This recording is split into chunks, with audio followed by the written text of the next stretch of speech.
What's going on, everybody? It's your boy Jay Rich here to talk some NBA prop plays over on Prizepicks for Thursday, February 9th. We had a pretty good day yesterday, right? 3-0. Mike Conley did not play because he got traded, so I'm fine with that. Did not lose it, but the other three plays I talked about did hit, so that is great news for us. We've been so close the past few days with a couple of bad beats, but we finally got ourselves a sweep. Gotta be honest, don't love the slate today, but we will still have some plays for you. Not super confident in them, but let's talk about them right now. For all the high-flying action, take a step back and relax. It's time to count that money, the NBA props. No look any further.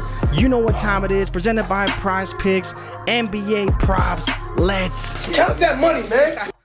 All right, so as I mentioned, today is definitely a day you want to go a little bit lighter. Number one play, I think, kind of the way I'm seeing it right now, is DeAndre Ayton's rebounds and assists against Atlanta, who he can rebound pretty well against regardless. The matchup is, about neutral, but the assists could potentially be in his favor because of all the trades that Phoenix has made. Obviously, they've traded for Kevin Durant. He will not be playing in this game. So if Chris Paul and Devin Booker play, then there's a pretty good shot he's going to have a chance to get a couple assists there, because outside of that, it's just role players. It's their, big three until they get their big four in action. But with Bridges gone and other guys gone, they're going to be shorthanded. And I think that could open up some more opportunities for Ayton to be a distributor as well as get more rebounds. So I do like this. Obviously, the books also like it as well. On DraftKings, it is minus 130. And I've projected for right around 14. So I think it's a pretty good spot for Ayton. And if heaven forbid, maybe a Chris Paul sits out or Devin Booker, who just came back, sits out, there could be even more potential opportunities for Ayton. So getting this line early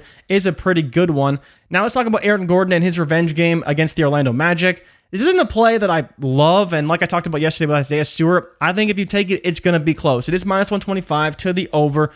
Maybe Murray plays, and that's kind of what scares me. I don't know if he's been ruled out or not. I haven't checked it yet, but he didn't play last game, and MPJ went nuts, Jokic went nuts. If Murray plays, then Gordon probably wouldn't want to take this play, so I may wait on it. I don't think it moves. It probably stays where it's at. Gordon has had some pretty good games against Orlando, but it's close. It's one of those slates that you're not seeing a ton, not any massive edges, things I really, really like. I thought about going after Dinwiddie in his first game in Brooklyn or taking Nick Claxton's under points because he's not going to have as many opportunities, but I think I would be willing to target Ben Simmons. Ben Simmons...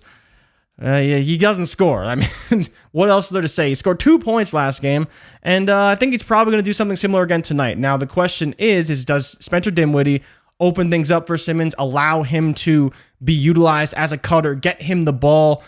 I don't know. And I think I'd be willing to find out because you see it is minus 140. Now, we do have to take it at 7 on Prizepicks. But I don't mind betting on the guy who's coming off a 2-point game and they're adding a player that's, a 16 to 20 points per game score, as well having Cam Thomas dropping 40 a night. So there's not a whole lot of shot attempts going around for Ben Simmons these days. And even last game, he played limited minutes. I had him for some assists and rebound props, and dude only played 27 minutes. So we'll see how competitive they are today. They are playing Chicago, who, how I feel about Chicago, not the biggest fans of them. But I think that there is opportunities for Ben Simmons to go under. Yes, you got to get a little bit of a premium paying it at 7. But again, I still only have him projected for a little bit over 6 points. And with Dinwiddie, that could change things in terms of his ability to score, but I don't know if it necessarily impacts him positively in terms of scoring points. For assists, yes. Rebounds, I think it's negligible, but in terms of scoring, there could be even less than the very few shot attempts he already takes per game, at which point I would like the under. And as you can see, the matchup is still not very good for Simmons, and he probably faces a pretty decent defender. Does he see DeMar? Does he see Zach? I don't know. Maybe he just sees Ayo because he's not really going to take a lot of shots anyways. But regardless, I'd be willing to roll the dice on Ben Simmons under 7 points. Go light today, y'all. It's not a slate I'm really liking.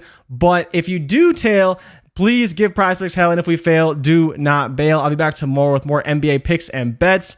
Go light today, but Ayton over his rebounds and assists at 12.5. Aaron Gordon, if you're feeling the revenge game, over the points, rebounds, and assists at 26.5. And Ben Simmons under 7 points. I'll see you guys tomorrow. Let's get it, and I'm out. Peace.